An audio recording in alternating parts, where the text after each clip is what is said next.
Una entrevista de Mix de Medios.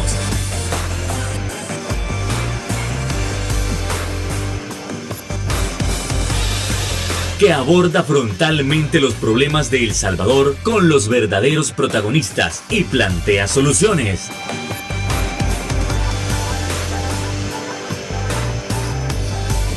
Criterios. Hola, hola, ¿qué tal? Muy buenas noches, sean todos y cada uno de ustedes bienvenidos a una nueva emisión aquí en su programa Criterios para seguir comentando sobre esos temas tan importantes para las y los salvadoreños. Bueno, en esta ocasión no vamos a ver de menos el ramo de la salud, ya que es altamente importante cada uno de esos temas para mantener nuestra condición y desde luego prevenir diferentes situaciones. Entonces, para esta ocasión vamos a estar tocando ese tema tan importante como lo es el cáncer de próstata. Vamos a estar tocando algunos mitos y ciertas circunstancias que es tan importante o que son tan importantes para prevenir este tipo de cáncer. Además vamos a estar hablando sobre la donación de sangre. Y bueno, ¿y con quién? Con nada más y nada menos que nuestro doctor Emilio Salazar. ¿Qué tal, doctor? ¿Cómo está? Encantado, buenas noches. Muy buenas noches, un gusto estar aquí con todos ustedes y mire qué bueno, qué importante este tema, más en las cercanías de esta celebración del Día del Padre, ¿verdad? ¿Qué más que no regalarle una evaluación con su médico de cabecera para que estemos tranquilos de que el cáncer de próstata no está cerca? Desde luego, doctor, y encantado que usted haya aceptado nuestra invitación. Entonces, ya no lo hacemos esperar, vamos a entrar en materia. A ver, ¿qué es lo que nosotros podemos definir como el cáncer de próstata y también a qué edad es prudente comenzar a hacerse un chequeo, doctor? Muy bien, a ver, recordemos la anatomía un poquito de qué es la próstata. La próstata es una glándula que tenemos los hombres y que se encarga de producir, almacenar, concentrar el líquido seminal. Pero la próstata se encuentra envolviendo, abrazando la salida de la orina, es decir, nuestra uretra, que es el conducto por donde sale la orina, está cubierta por la próstata, porque ahí es donde vierte directamente a la uretra su contenido. Pero hay dos patologías que puede presentar esta próstata, que son la hiperplasia prostática benigna y en segundo lugar el cáncer de próstata. El cáncer de próstata es una enfermedad que si se detecta a tiempo, pues hay tratamiento. Simplemente se puede hacer una resección de la próstata en estadios tempranos y se impide que tenga metástasis. La cáncer de próstata tiene una mortalidad relativamente baja, es decir, el crecimiento de este cáncer es lento y usualmente un paciente puede diagnosticarse de cáncer de próstata y aún sin tratamiento lo más probable es que fallezca de otra causa muy diferente al cáncer de próstata. Pero, ¿por qué esperar a que una enfermedad que podemos detectar tempranamente, que podemos diagnosticar fácilmente, progrese? Y además que recordemos que todos estos padecimientos de la próstata pueden traer síntomas que son incompatibles con una buena calidad de vida para nuestras personas de esta edad. Ok, doctor, ¿a qué edad es prudente comenzar a hacerse los chequeos? Yo recomendaría en todos los hombres que se hagan los chequeos alrededor de los 45 y 50 años de edad hacia adelante, por lo menos una vez al año. ¿Y de qué estamos hablando? Pues básicamente de una evaluación física completa. El cáncer de próstata es la principal causa de cáncer que ocasiona muerte en las personas del sexo masculino. Ok, perfecto. Si no se detecta a tiempo, doctor, y usted ya menciona que tiene una mortalidad baja, pero ¿cuáles pueden ser otras de las consecuencias? Quitando la mortandad, ¿cuáles pueden ser las consecuencias? Lo que sucede es de que si esto lo dejamos progresar, el cáncer de próstata pues va a ser lo que le llamamos metástasis, que son siembras. Es decir, inicialmente las células tumorales solo producen un agrandamiento de la próstata. ¿Y qué síntomas le puede dar este agrandamiento? Bueno, como la próstata envuelve la uretra, disminuye la salida de la orina. ¿Y qué presentan nuestros pacientes? Disminución del chorro urinario. Son todas aquellas personas, adultos mayores, abuelitos de la tercera edad que dicen, yo voy a hacer pipí, pero a mí me cuesta, yo tengo que estar haciendo por poquitos, y de pronto sienten dolor, de pronto presentan infecciones de vías urinarias a repetición. Hay una obstrucción a la salida de la orina y eso desencadena todos los síntomas. Pero si esta enfermedad progresa, las células tumorales pueden hacer siembras o metástasis a los pulmones, a los huesos y pues desarrollar todo el síndrome neoplásico y ocasionar la muerte de los pacientes. ¿Pueden las personas mayores de edad detectar la diferencia? Digamos, cuando la orina ya es poca, alguien podría pensar, no, bueno, lo que pasa es que ya por mi vejez es que yo orino de esa manera. Pero ¿de qué manera ya puede comenzar a preocuparse en todo caso que no se haya hecho un examen? No, lo que sucede es que normalmente pues los hombres cuando vamos a orinar, la orina fluye continuamente y termina de orinar rápido. Entonces cuando ya un paciente empieza a tener problemas de estos, siente que su vejiga se llena de orina, porque realmente la orina no tiene salida y cuando va a intentar hacer orinar, no puede. Y si la situación avanza, la obstrucción es tal que no logra orinar, ni aunque sea por poquitos, y la vejiga sigue llenándose y esto es extremadamente doloroso. Anatómicamente, la vejiga urinaria desembocan en ella los 2 uréteres que vienen de cada riñón. Y no hay una forma fisiológica anatómica por una serie de válvulas que la orina regrese. Pero en esta situación en la que está una gran presión, sí puede haber cierto reflujo de la uretra a través de los uréteres de la orina, lo cual es extremadamente doloroso. Estos pacientes que no logran orinar y que ahí pasan años progresando con esta enfermedad, llega un momento que se presentan en la unidad de emergencias totalmente tapados, no pueden orinar y la estrechez es tan importante. Imagínese que usted llena una vejiga de agua y le intenta apretar para que el agua salga. Si no hay obstrucción, usted vacía la vejiga libremente, pero al haber una obstrucción, cuando usted aprieta, eso no puede salir. E incluso, ¿qué hacemos para aliviar los síntomas? Pues colocar una sonda, un catéter, un tubito de un material especial, una sonda transuretral que la pasamos a través de la uretra, a través del pene, para poder descomprimir esta vejiga. En los casos severos no pasan las sondas, no pasan. Incluso a veces guiados por un urólogo, estas sondas no logran pasar porque la próstata ha logrado cerrar por completo la uretra. Son situaciones bien difíciles que hemos de evitarnos. En el peor de los casos, para lograr descomprimir la orina, porque eso es una urgencia, es una situación que no puede esperar, lo que se hace es una operación pequeña por arriba de la región púbica, se hace una heridita en la piel y a través de eso llegamos hasta la vejiga y ahí se coloca directamente bajo visión directa en la vejiga la sonda, eso le llamamos cistostomía. Pero todo esto lo podemos evitar y de eso trata esta información. Si usted tiene una disminución del chorro urinario o aún en ausencia de síntomas, usted tiene que hacerse un chequeo con su médico, que por supuesto es incómodo el tacto rectal, ¿verdad? Es incómodo que, miren, me van a hacer un tacto rectal, pero ese tacto rectal, aunado a otra serie de exámenes que tenemos, pueden salvarle su vida. Ok, doctor, sumamente importante, sumamente urgente ese tipo de información. Mucha gente se preguntará también si toda inflamación de la próstata, en este caso, automáticamente podemos decir que es cáncer o podría ser otra condición. La pregunta es muy buena, porque sí, la próstata se puede inflamar por muchas situaciones y esas las podemos determinar los médicos. Mire, muchas veces el paciente está casi asintomático, pero en el tacto rectal nosotros palpamos esa próstata y lo primero que cambia es la consistencia. La próstata puede ponerse un poquito más dura de lo que normalmente debería estar y esa es la inflamación prostática. Ahora, la inflamación prostática puede ser producto de una infección, prostatitis. Puede ser producto de una hiperplasia prostática benigna o puede ser producto de un cáncer.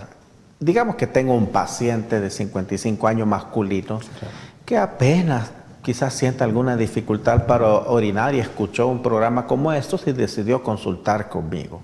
Al hacer el tacto rectal, yo encuentro que su próstata está un poquito crecida y no es normal. El siguiente paso es descartar que tenga una infección, que a través de un examen general de orina, a través de ciertas pruebas sanguíneas como un hemograma, y la medición en sangre de una prueba importante, que es el antígeno prostático.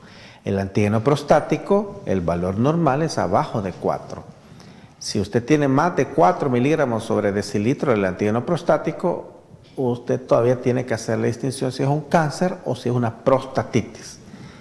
Eso lo logramos saber nosotros a través de la historia clínica, del examen físico, y el tratamiento es totalmente diferente, porque una prostatitis, el tratamiento es con antibióticos y la inflamación cede.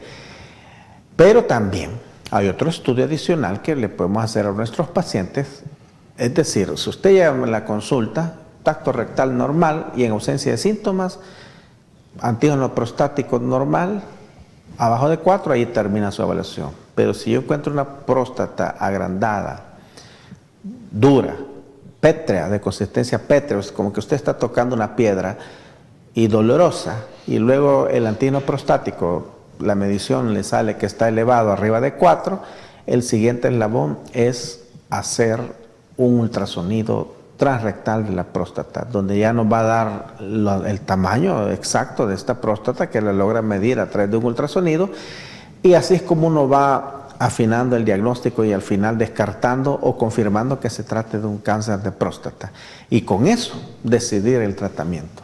Doctor, en la mayoría de casos, digamos, tras esta evaluación, es más probable que sea prostatitis que cáncer. Sí, la mayoría de los casos, pues al final, ese es un dato bien importante, ¿verdad? Porque a veces uno lee cierta información en internet y se queda con eso, ¿verdad? Entonces yo tengo pacientes que han llegado preocupados porque, por ejemplo, su antígeno prostático le salió arriba de 4 y al final solo era una prostatitis. En todo caso, cuando ya hay una hiperplasia prostática y ya esta produce obstrucción, hay muchas opciones quirúrgicas que le pueden ayudar a solucionar su problema. Lo que sería en un dado caso que sospecháramos o tuviéramos una alta probabilidad que sea cáncer, es una resección de próstata, que puede ser de dos tipos: a través de la uretra, una resección trasorectal de próstata, o a través de una operación vía abdominal, a través de una heridita por arriba de la pubis. Pero la más frecuente es la resección trasorectal de próstata. ¿En qué consiste esto? A través de una cistoscopía o de una camarita que se introduce en su pene, se procede a remover esa próstata. Se procede, como decimos en buen salvadoreño, a hacer un raspado de la próstata, a liberar la obstrucción, y todo esto que se removió, toda esta próstata que se logró extraer a través de una cistoscopía, se manda a estudio anatomopatológico, se manda a biopsia para que ahí nos confirme si definitivamente se trata de un cáncer o no. Es un procedimiento que puede ser de una cirugía ambulatoria, es decir, usted entra en la mañana y ya al día siguiente usted se va a su casa. Sí, por la técnica usted tiene que mantener la sonda pues un par de días, un par de semanas, mientras la uretra vuelve a cicatrizar, y luego la sonda se retira y usted ya queda orinando normal, sin ningún síntoma. Ok, perfecto, doctor. Nos vamos a trasladar a nuestra primera pausa comercial. Le dejo plantear la pregunta: ¿quiénes son las personas que tienen más probabilidades de padecer cáncer de próstata? Eso luego de la pausa comercial. Ya volvemos.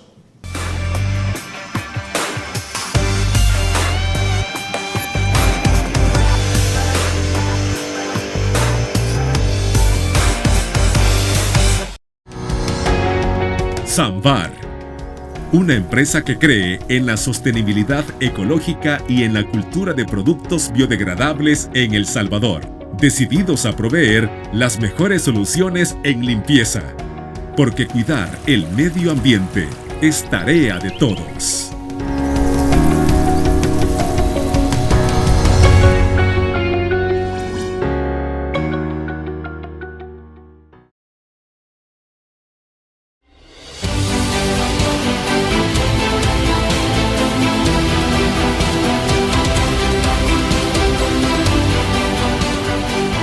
Nuestro compromiso, nuestra pasión, son algunas de las cosas que nos caracterizan como salvadoreños.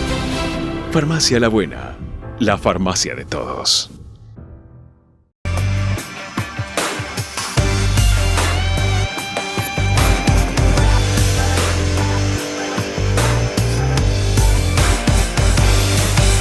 Y ya que estamos hablando sobre ese tema tan importante, tan fundamental como lo es el cáncer de próstata, nosotros preguntamos ahora, ¿quiénes son las personas que tienen más probabilidades de padecer un cáncer como este? Doctor.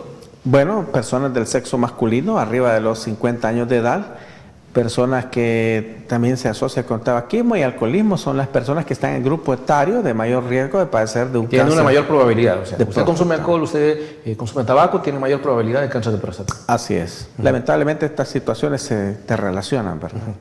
Es decir, estamos hablando de factores múltiples para que esto se desarrolle. ¿Qué más? Aparte de qué personas están en riesgo, digamos, o únicamente es que usted consuma alcohol y tabaco. La verdad que es una situación que se relaciona con la edad, que es parte de los cambios hormonales que tenemos los hombres, ¿verdad? La exposición por tantos años a altos niveles de hormonas hacen que finalmente la próstata pueda crecer y aumentar de tamaño y cambiar. ¿Podríamos hablar de factores genéticos? La genética sí está ligada, pero no está presente en todos los casos. Es decir, digamos, si mi padre y mi abuelo tuvieron cáncer de próstata, no es como que igual de probable que yo pueda desarrollar uno en el camino. Lamentablemente, casi todos los cánceres siempre tienen un factor genético que está ligado a la herencia. A veces podemos traer en nuestros genes cierta predisposición a padecer ciertas enfermedades, y factores ambientales pueden al final hacer que estos genes se expresen, y sí hay una relación genética con el cáncer de próstata. Ok, ¿tienen algo que ver también los factores ambientales? Bueno, aparte del consumo del tabaco y el alcohol, no hay un factor ambiental específico que nos ayude a predecir la probabilidad de que un paciente tenga cáncer de próstata. Ok, para aquellas personas que se preguntan si pueden haber factores sociales como el estrés o el sedentarismo.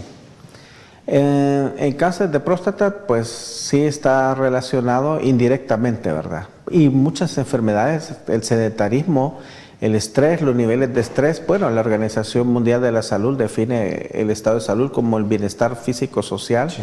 Y no solo la ausencia de dolencia, sino que un buen estado mental. Entonces, definitivamente, no solo el cáncer de próstata, sí muchos otros tipos de cáncer en otros órganos están relacionados directamente con los niveles de estrés y con el sedentarismo. Por eso se habla de los cambios en los estilos de vida que pueden llevar a que nosotros tengamos una mejor salud. Ok, doctor. Cuando ya se ha detectado el cáncer de próstata, entendemos que existen entre 3 y 4 estadios, si no me equivoco.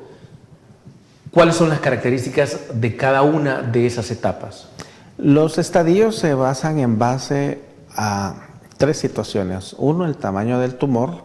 En segundo lugar, a la presencia del tumor en ciertos ganglios linfáticos.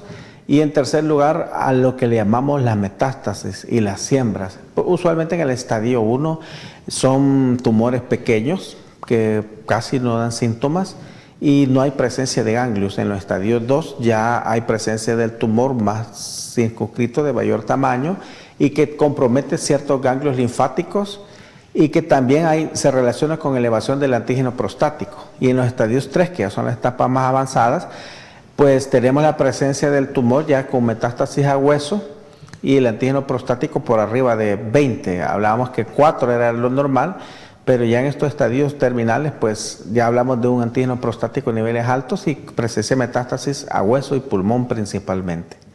Es decir, que logramos identificar que hay tumores ya en hueso y tumor pulmonar. Ok, doctor. En el estadio 1, ¿cuál sería el tratamiento? Mire, en el estadio 1, pues, al identificar que es un cáncer, lo que procede es la resección de la próstata. La resección de la próstata. Y igual en todos los 3 estadios, pues lo que procede es ir a quitar esa próstata, mandar la biopsia y ver si procede a iniciar alguna quimioterapia específica. Desde el estadio 1. Desde el estadio 1 se retira la próstata y en conjunto con los oncólogos se valora si va a necesitar quimioterapia o no, dependiendo de la presencia de la metástasis. Que en los estadios 1 no tenemos metástasis, pero sí siempre hay una opción, ¿verdad? Que estos casos los manejamos en conjunto con los oncólogos y ellos definen si procede alguna terapéutica adicional, ya sea quimioterapia o radioterapia. Ok, ¿qué ocurre en el estadio 2, doctor? En el estadio 2, pues ya no solo está circunscrito a la próstata, sino que ya hay ganglios Ya las células tumorales han viajado a los ganglios linfáticos de la región inguinal, de la región axilar, y ya tenemos nódulos de mayor tamaño que pueden ser identificados al tomar biopsia de estos ganglios. Es decir, en el estadio 1 hablamos que solo está la próstata tomado, ya en el estadio 2 pues ya el paciente le podemos palpar ciertos ganglios, y al tomar las biopsias de estos ganglios pues encontramos que en efecto son siembras a distancia del tumor original de próstata. ¿Tratamiento para el estadio 2? ¿Se Bueno, mantiene igual que en el primero o es diferente? Lo que sucede es que en el estadio 2 pues hay que resecar la próstata, y ahí sí, definitivamente la quimioterapia podrá tener algún papel que jugar importante, ¿verdad? Ahora bien, ¿cuánto tiempo pasa del estadio 1 al estadio 2? Este cáncer evoluciona muy lento, puede tardar hasta alrededor de 10 años. Tiene una evolución lenta, y eso nos da una ventaja que lo podemos detectar antes de que estos progresen a estos estadios tan complicados, ¿verdad? Y por eso entiendo que es la recomendación de cuando se llega a los 40 o 45, comenzar a hacerse las evaluaciones por este lento proceso que usted mismo menciona. Así es, tenemos que hacer una evaluación por lo menos anual o cada 2 años, ¿verdad? Y no solo de próstata, sino que buscar otros tumores también, ¿verdad? Pero sí, en el sexo masculino es muy importante la evaluación, así como lo es para una mujer, por ejemplo, la citología anual. Lo que sucede es que a veces los hombres, pues, por situaciones de pena o incomodidad, pues no buscamos hacer una evaluación de próstata, porque sabemos que el pilar del diagnóstico siempre empieza con un tacto rectal. Ok, doctor. En el estadio, ya tocamos los primeros 2 estadios. ¿Qué ocurre en el tercero? Bueno, en el tercero ya la metástasis o siembra es a pulmones, a tejido óseo. Son órganos que están a distancia de la próstata. Un paciente de esta naturaleza no solo va a tener los síntomas de la obstrucción uretral, sino que pueden presentarse como fracturas patológicas. Es decir, fractura patológica es una fractura que no logramos explicar. Por ejemplo, si alguien se cae y se fractura, pues obvio, es una fractura que está relacionada con una caída, pero que de pronto él estaba en reposo y hizo un medio esfuerzo y se fracturó el fémur, la tibia, y al evaluar este caso, pues pueden ser fracturas patológicas que vienen derivadas de una metástasis a hueso. Y en el pulmón, pues a medida que el tumor va infiltrando las células pulmonares, pueden haber signos de dificultad respiratoria, de falta de oxígeno. En los exámenes de radiología se logran identificar las lesiones tumorales, pero el tumor original no está en el pulmón, sino que viene de la próstata. Y finalmente, doctor, estadio 4, que entendemos que es el más grave. Sí, ahí es cuando hay ya diseminación en todos los órganos, diseminación linfática, diseminación en la sangre, y bueno, ahí ya son casos terminales, ¿verdad? Casos ya más difíciles, pero es lo que no queremos ver, ¿verdad? Y es muy raro realmente que los pacientes lleguen a desarrollar el estadio 4, ¿verdad? Pero puede suceder.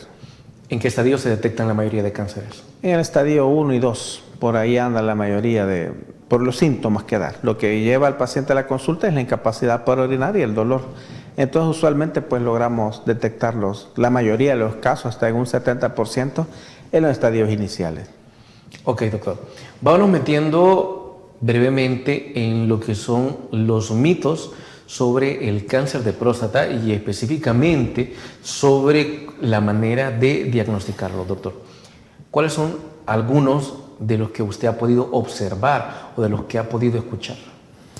Mire, lo principal que tenemos en la población masculina es el temor, ¿verdad?, a tener una exploración rectal, ¿verdad?, que es incómodo, que es doloroso, etcétera. Empecemos por ahí. En efecto, para nuestros amigos televidentes, en efecto, ¿es doloroso hacerse el chequeo, la evaluación del cáncer de próstata? Realmente no. Realmente puede ser incómodo, ¿verdad? Son unos segundos, ¿verdad?, unos segundos valiosos, porque permiten al médico pues no solo reconocer la próstata, sino que identificar otra serie de estructuras que podemos palpar a través de un tacto rectal, de bajo costo, no es invasivo, de que va a producir una herida o algo, ¿verdad? Simplemente es un examen incómodo, pero que debe hacer rutinariamente pues cada año o cada 2 años en la población de estos grupos etarios, ¿verdad? Realmente no creería yo que sea doloroso. Ok, número 1. Número 2, doctor. Esto nada más es un tacto que se hace con la mano, es decir, a los hombres no se les introduce ningún instrumento. No. Como un espéculo, ¿verdad? Sí, así es. No, es un tacto rectal, nada más es la introducción de un dedo para palpar, ¿verdad? Ahora, sí existen los coloproctólogos, ¿verdad? Tienen anoscopios para ver otro tipo de lesiones, como hemorroides, tumores del recto, etcétera. Pero en caso de un examen para detección temprana de una situación en la próstata, no es necesario de ningún instrumento, sino que es un simple tacto rectal. Ok, continuemos con los mitos, doctor. Esto se entiende también que es por el machismo salvadoreño, porque hay que decirlo, vivimos en una sociedad altamente machista, con una alta masculinidad frágil, y entiendo que tal vez muchos no han de querer hacerse a la prueba porque suponen que al hacerse el examen para detectar si tienen cáncer de próstata, pues van a dejar de ser hombres. ¿Ha pasado eso, doctor? ¿Ha escuchado? Realmente no es así, ¿verdad? Desde luego que no es y así. el machismo no solo es en El Salvador, sino que en toda Latinoamérica, ¿verdad? Pero este examen tan sencillo, que a pesar de que es incómodo, puede salvar su vida. Podemos detectarlo a tiempo y puede ahorrarse tantas incomodidades. ¿Qué es más incómodo que estar con un problema de infección de vías urinarias a repetición, ¿verdad? O que estar con esa situación de que no puede orinar y le duele. O que un día, porque los hombres por lo general, más los salvadoreños, somos fuertes, pues somos aguerridos, nos aguantamos. Pero ¿y qué tal un momento a las 10 de la noche ya no pudo orinar por completo porque la próstata le creció y le tapó? Tiene que ir de emergencia a un hospital, ¿verdad? Y eso ya es más delicado, a hacer algo electivo, es decir, no es lo mismo que usted llegue la próxima semana a las 10 de la mañana a un consultorio, le evaluemos y le dejemos todos los exámenes que usted necesita, a que llegue corriendo al hospital en la noche, en la madrugada, porque definitivamente ya no pudo orinar y tenga que ser sometido a procedimientos más invasivos, más delicados para hacer que pueda orinar, pues porque es un dolor terrible y no puede llegar un paciente que no puede orinar a un hospital e irse así como llegó, ¿verdad? Entonces, o se pone una sonda transrectal o se realiza una cistostomía, que es una heridita en el abdomen para colocar esa sonda y drenar esa orina. Entonces, es bien importante para toda la población masculina que nos escucha, arriba de los 50 años, si tiene o no tiene síntomas urinarios, que nos visite y que se haga esta evaluación para lograr determinar que su próstata está bien. Ok, perfecto, doctor. Nos vamos a nuestra siguiente pausa comercial y como siempre le dejo planteada la pregunta. A fin de cuentas, ¿cómo se previene? Bueno, ya volvemos.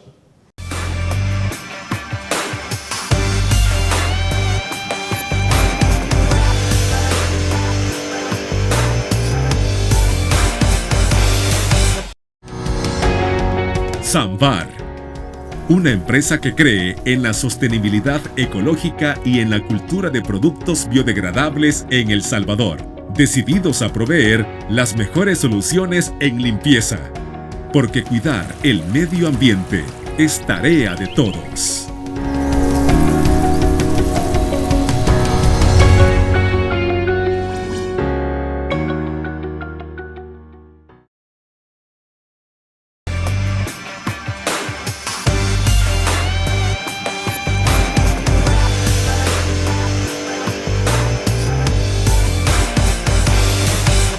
Gracias por continuar con nosotros hablando sobre el cáncer de próstata. Y bueno, ya hablamos sobre qué es, ya hablamos sobre los diferentes estadios, ya hablamos sobre los síntomas también, sobre el tratamiento, pero aún no hemos hablado de algo sumamente importante como lo es la prevención.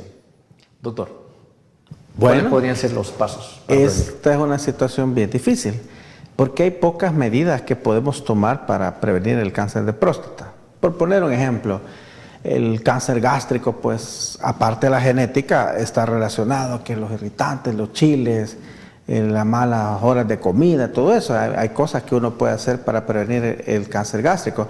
Ahora, el cáncer de próstata, básicamente lo que se recomienda es los estilos de vida saludable en cuanto a mantener una buena alimentación, sí, a mantener un buen peso dentro de lo ideal y mantener una actividad física.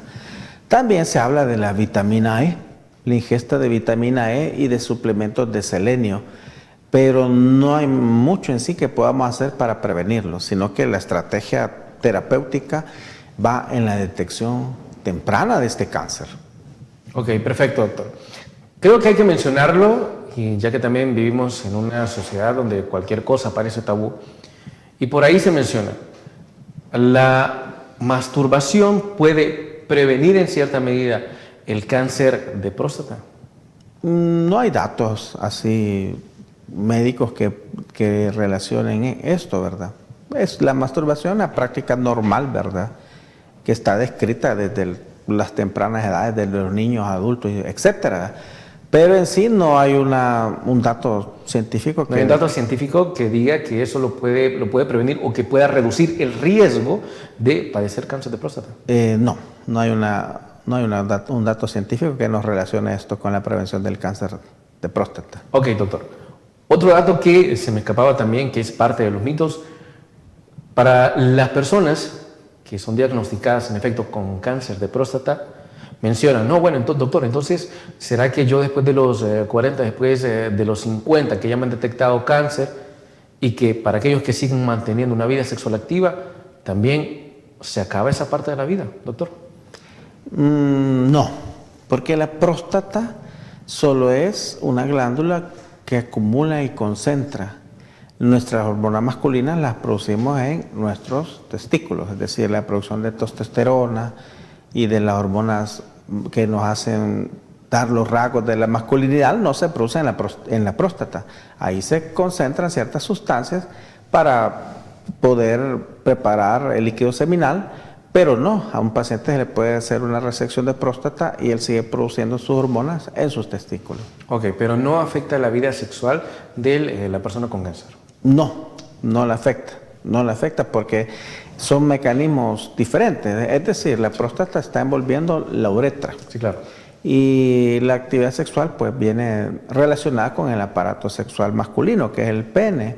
Y este tiene sus cuerpos cavernosos, sus estructuras que lo irrigan, que producen erección, los nervios que transmiten la sensibilidad, etcétera, que aunque están cerca, no está directamente relacionado con la próstata. Es decir, un paciente le puede hacer una resección de próstata y con las consideraciones de la edad, su vida sexual va a ser igual.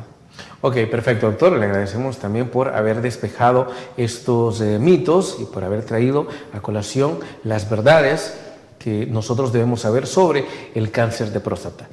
Como ustedes bien escucharon al principio del programa, íbamos a hablar de dos temas sumamente importantes. Ya tocamos el primero, que fue el cáncer de próstata, y ahora nos dirigimos a la importancia de la donación de sangre. Entonces, ya entrando en materia en este tema, y a pesar de que se pueda sobreentender, pero hay muchas personas que no terminan de entender el grado de importancia que tiene la donación de sangre. Entonces, doctor, ¿por qué es importante? Cuéntanos. Bueno, la donación de sangre simplemente salva vidas. El día de ayer, 14 de junio, pues se celebra a nivel mundial el Día de la Donación de Sangre. Es una estrategia para promover, enseñar y recalcar la importancia en la población que tiene la donación de sangre. Hay varias cosas interesantes que podemos saber.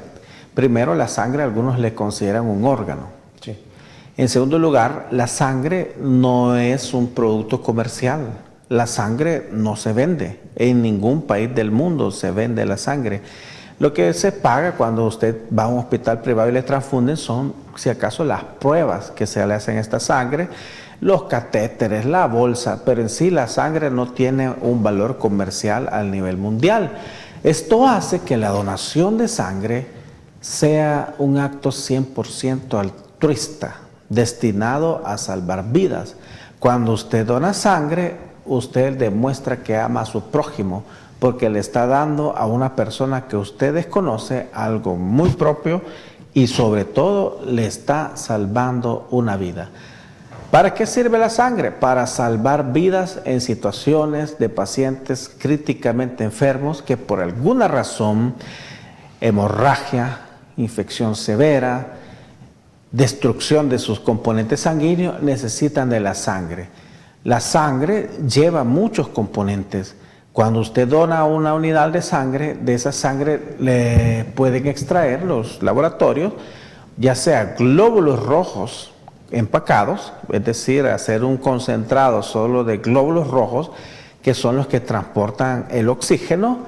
Pueden extraer las plaquetas, que son las células. Las plaquetas es otro componente sanguíneo de la sangre que tiene que ver con la coagulación. Es decir, cuando usted sufre una herida, cuando usted tiene una enfermedad que le produce sangramiento, como el dengue hemorrágico, como estas arbovirosis, cualquier enfermedad que le produzca hemorragia, las plaquetas son las primeras células que llegan al sitio de la hemorragia y se apilan como que fueran ladrillos para detener el sangrado.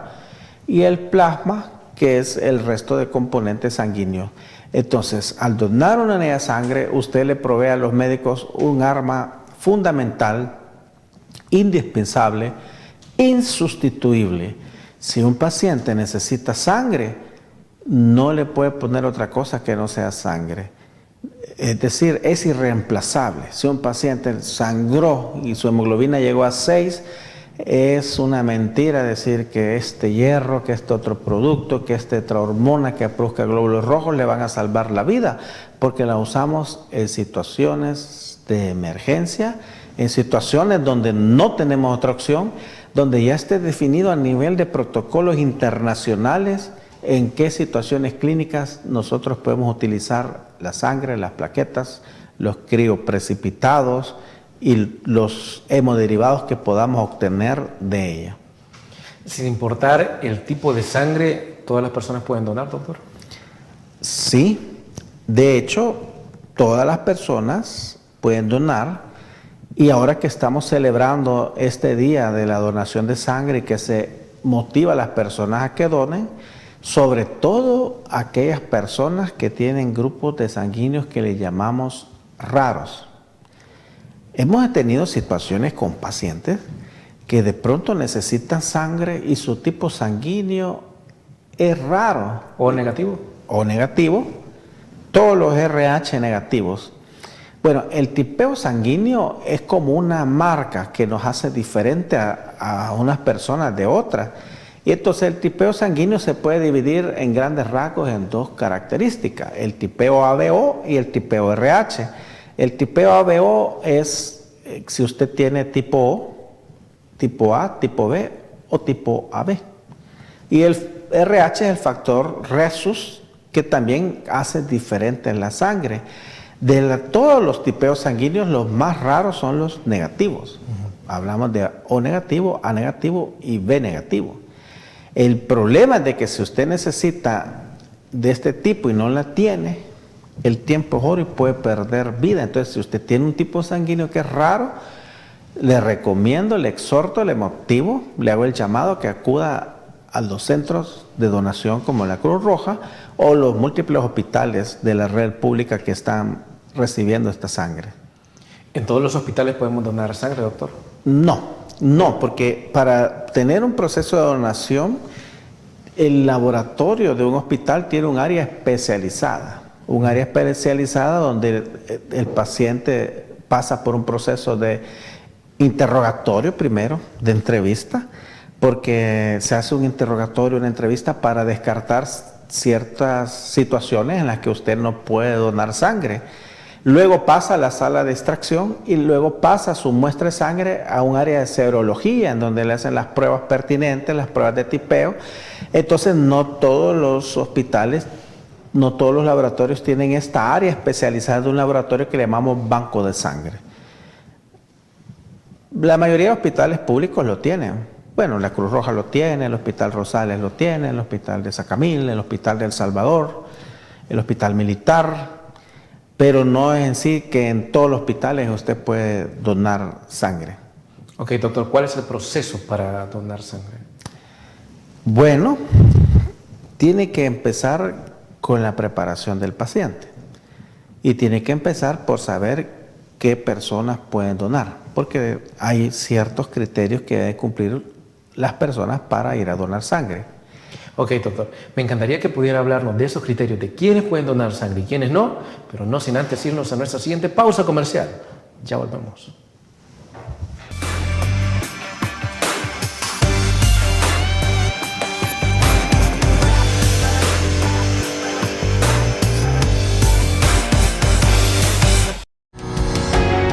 Samvar, una empresa que cree en la sostenibilidad ecológica y en la cultura de productos biodegradables en El Salvador, decididos a proveer las mejores soluciones en limpieza, porque cuidar el medio ambiente es tarea de todos.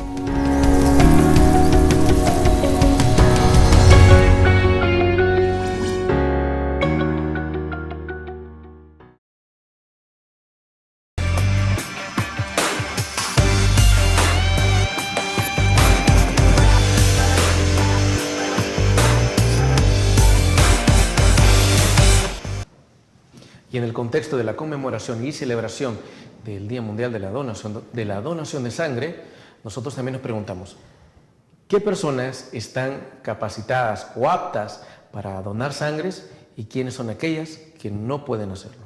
Doctor. Bueno, la pregunta es bien interesante y bien precisa, porque sí tenemos que saber qué personas podemos donar, qué condiciones debemos cumplir, qué otras condiciones nos dicen y no son necesarias. Bueno, actualmente puede donar sangre toda persona que tenga entre 18 y 65 años. En segundo lugar, toda persona que pese por arriba de 150 libras. Tercer lugar, que usted tiene que saber que no padece de enfermedades como hepatitis B o hepatitis C, toxoplasmosis o enfermedad de Chagas. Los tatuajes. Antes se hablaba que si alguien era tatuado no podía donar sangre. Actualmente sabemos que usted puede haber sido tatuado, pero si tiene más de un año que se le realizó su tatuaje, usted perfectamente puede donar sangre. Anteriormente, la población, digamos, homosexual, es decir, población de este grupo, Sin miedo, doctor, de la comunidad LGTB, de la población no gay, podía población donar homosexual. sangre. Eso ya está en desuso. Pueden donar sangre. No hay ninguna contraindicación para que puedan donar sangre, porque para eso se hacen las pruebas especiales. Entonces no es un mito. Ya no se discrimina o se tipifica a estas personas como que no sean candidatos a donar sangre. ¿Qué va a hacer usted un día antes de donar sangre? Bueno, no es necesario ir en ayuno, sino que tiene que tener una comida ligera. Tiene que tener una comida ligera, baja en grasas idealmente, y un desayuno tranquilo, ¿verdad? Porque si no, por los nervios, y si no ha comido, pues le puede dar un su desmayo y caer allí, pues, pero por no haber comido. Entonces, antes, hace muchos años, se hablaba de que era en ayuno. Hoy no, puede ir a donar habiendo tenido un desayuno normal. Lo que sí no se permite que llegue ebrio, pues, o sea, que haya tomado alcohol el día anterior. Hablemos de otros grupos hipertensos. Pueden donar sangre y tomar sus medicamentos y ir a donar perfectamente sangre. Los pacientes diabéticos, todos los pacientes diabéticos, a menos que usen insulina. Si un diabético usa insulina, él sí no puede donar sangre, pero los diabéticos sí pueden ir a donar sangre toda vez no estén utilizando insulina. Entonces, pues, los criterios son bien amplios. Luego ahí le van a hacer una entrevista especial, ¿verdad?, de ciertas situaciones de riesgo. Lo que se pretende con todas estas evaluaciones es lograr reducir, como hasta ahora está, el riesgo de transmisión de una enfermedad infectocontagiosa a través de las transfusiones. La probabilidad de que usted adquiera una enfermedad infectocontagiosa a través de una transfusión es casi cercana al 0%, ¿verdad?, con todas las pruebas que se hacen, con todas las entrevistas. La transfusión de sangre hoy por hoy es un acto médico bastante seguro. Doctor, trasladémonos a lo que son los mitos. Por ahí se decía, no, bueno, yo no dono sangre porque si no voy a aumentar de peso. Desvelemos ese mito, doctor, creo que se sobreentiende que es falso. Sí, antiguamente se manejaba incluso en la comunidad médica que si alguien donaba sangre pues iba a ganar unas libras. Realmente no, está totalmente descartado. No hay una razón científica que nos explique que alguien donó sangre y va a ganar peso. Eso no, es totalmente falso. Así que no se preocupe, vaya a donar sangre, que no va a engordar. Ok, perfecto, doctor. Número 1. Número 2, y que creo que ya usted más o menos lo comentaba. Donar sangre puede provocar que usted se desmaye o que usted quede débil. ¿También se sobreentiende? Falso. Sí y no. A ver. Vaya, fisiológicamente, nosotros tenemos un volumen sanguíneo total. Eso le llamamos volemia, es decir, cuánta sangre tiene un adulto de 70 kilos en promedio, tenemos 5 litros. ¿Cuánto se extrae de volumen en una transfusión sanguínea? Se extrae menos del 10%, se extrae exactamente 435 mililitros. Por fisiología, por la forma en que funciona nuestro cuerpo, está demostrado que usted puede perder 500 mililitros de sangre y no va a haber ningún cambio hemodinámico. Esto se sabe a través de estudios que se han hecho en personas que han tenido accidentes de tránsito, heridas por arma de fuego, situaciones patológicas en las que la gente ha presentado hemorragia. Está descrito que si usted pierde menos de 500 mililitros de sangre, no va a haber ningún cambio en su funcionamiento, es decir, no va a haber ni siquiera taquicardia, no va a haber ni siquiera aumento de la presión arterial. Por eso se escoge esa cantidad de 435 mililitros, porque está demostrado que si usted es una persona normal, adulto normal, sano, no le va a suceder nada. Pero ahí viene la parte psicológica. Yo soy uno que veo la aguja y ahí me desmayo, aunque no me hayan sacado sangre. Sí puede haber cierta sensación de debilidad, de mareo y en caso extremo desmayarse.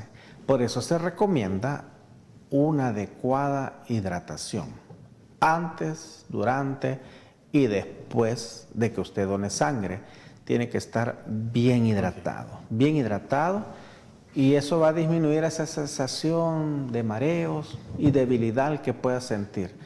Pero fisiológicamente no pasa nada. Usted puede donar una unidad de sangre, puede tener la tranquilidad que su corazón va a funcionar bien, que sus pulmones van a estar bien y que lo más que puede sentir es una sensación de mareo y debilidad, tanto por la pérdida de líquidos, porque al perder sangre pierde agua, pero eso si usted está hidratado, esos síntomas disminuyen y puede continuar su vida normal. Ok, perfecto, doctor. Continuemos con más mitos. Luego de la pausa comercial. Ya volvemos.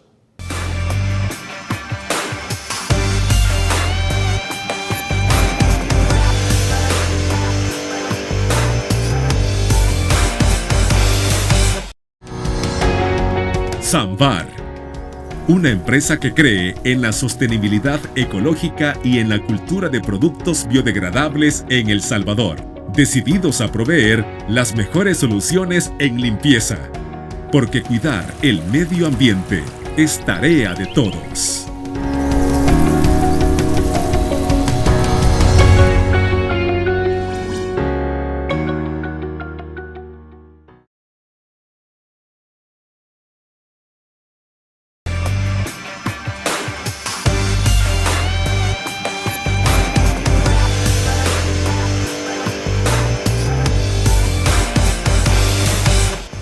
Y bueno, entre la cantidad de mitos, vamos a continuar desvelando cada uno de ellos.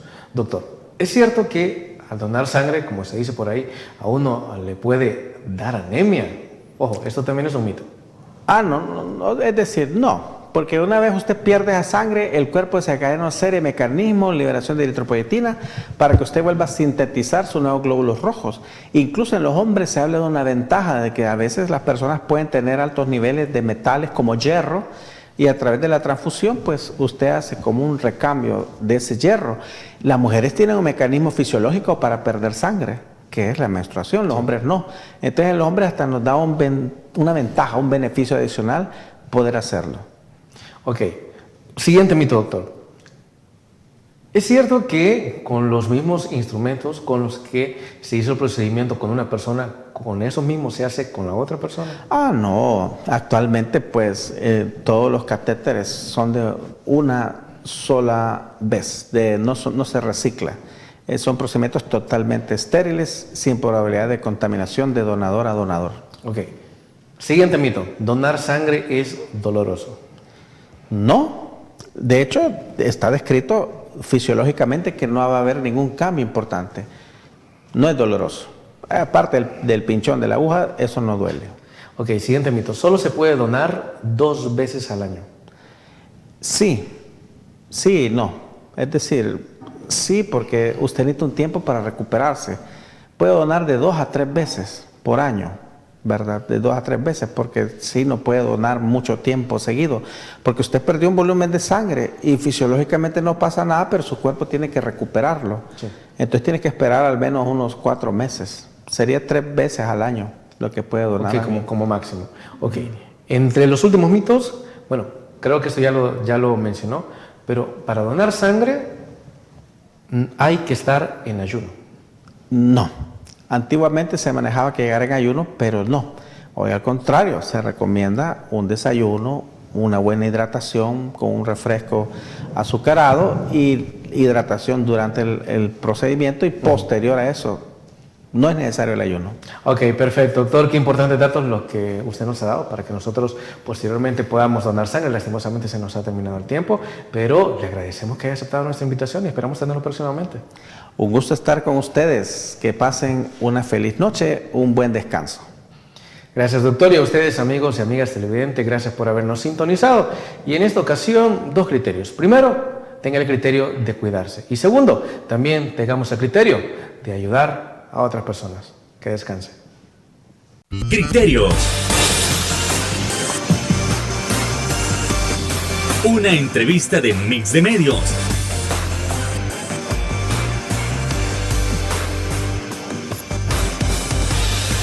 Que aborda frontalmente los problemas de El Salvador con los verdaderos protagonistas y plantea soluciones.